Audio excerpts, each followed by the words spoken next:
You're not going to believe what happened the day we finally got a weekend to ourselves at our cabin. We'd been planning this trip for months, just me, my wife, and some well-deserved peace and quiet deep in the woods. No phones, no emails, no chaos, just fresh air, coffee on the porch, and some time away from it all. But guess who decided to show up, uninvited and full of fury? Yup, HOA Karen now. We've dealt with some nosy neighbors before, but this lady took it to another level. She came marching up the driveway like she owned the place clipboard in one hand, its phone in the other, and an attitude big enough to scare off the local wildlife, screaming about unauthorized changes and violations, even though we'd followed every single HOA guideline to the letter. And mind you, this cabin has been in my wife's family for years, not some rental or Airbnb. It's our second home, and we treat it with care. Karen wasn't interested in listening, though. She wasn't there to talk. She was there to inspect, without any warning. No appointment, no courtesy, not even a knock. Just full-blown accusations.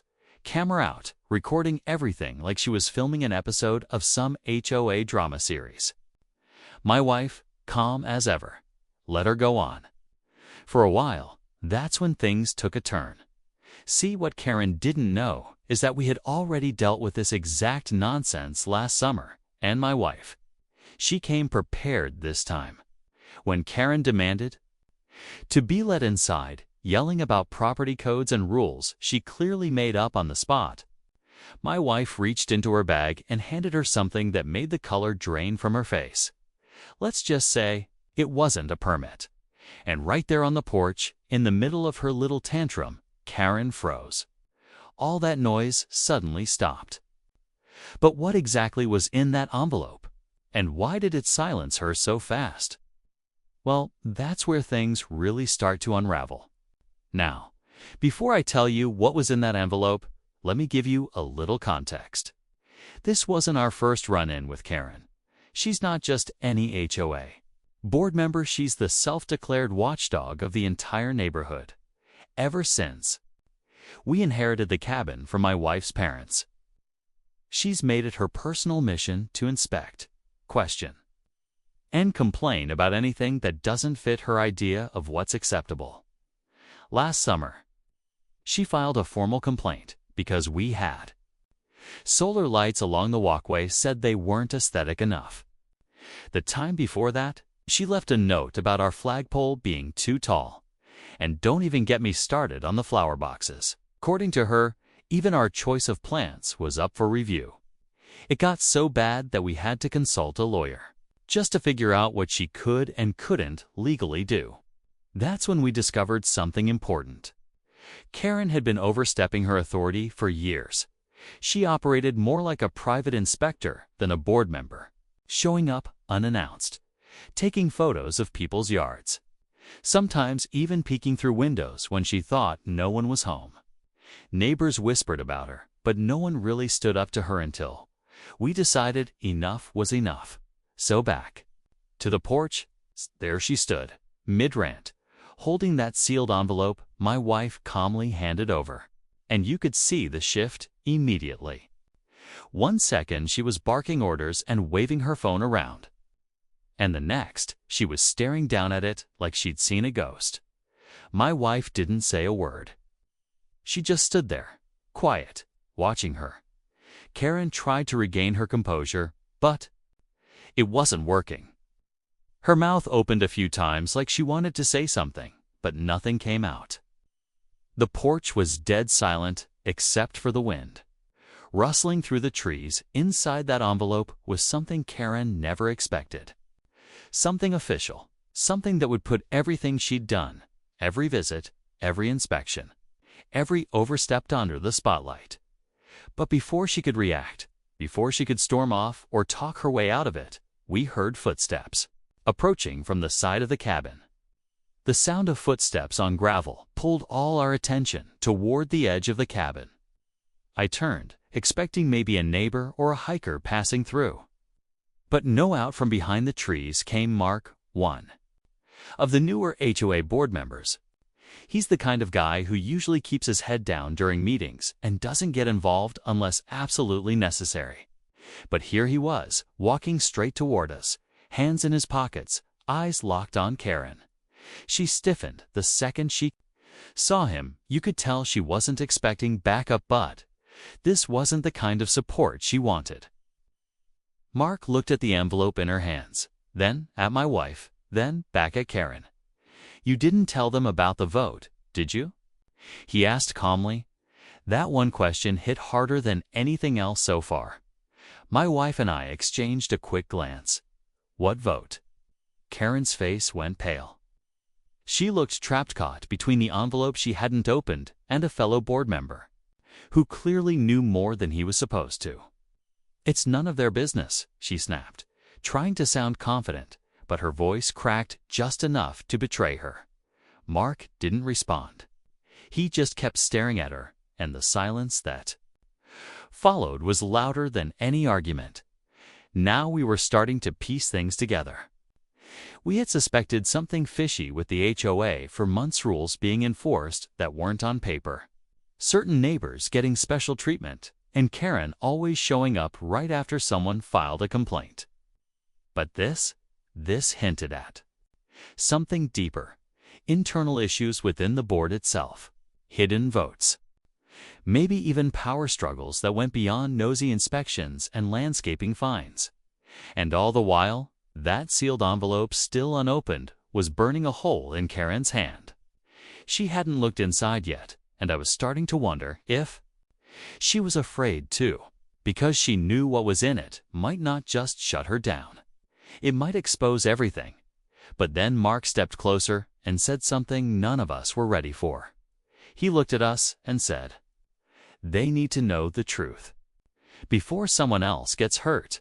The second Mark said those words, the air got heavier, like the whole forest was holding its breath. Karen didn't even try to argue this time. She just stared at him, her face tense, like she was silently begging him not to say another word. But it was too late. Whatever curtain she'd been hiding behind was starting to fall, and we could all feel it. I stepped forward and asked, "What truth?" But Mark didn't answer right away. He looked down, shuffled a bit, then glanced toward the woods like he was deciding whether to keep going or walk away.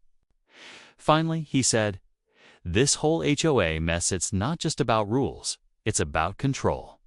Karen's been bending the system to her advantage for years, and not everyone on the board agrees with her methods." My wife didn't flinch.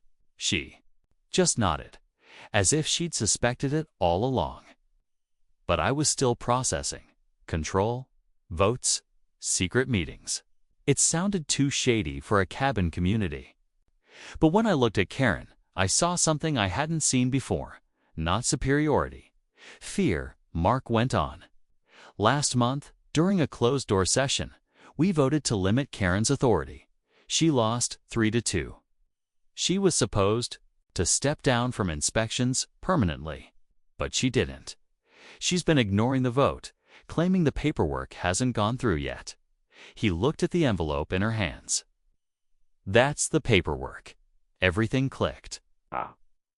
That envelope was more than a document. It was the end of her reign, and she knew it.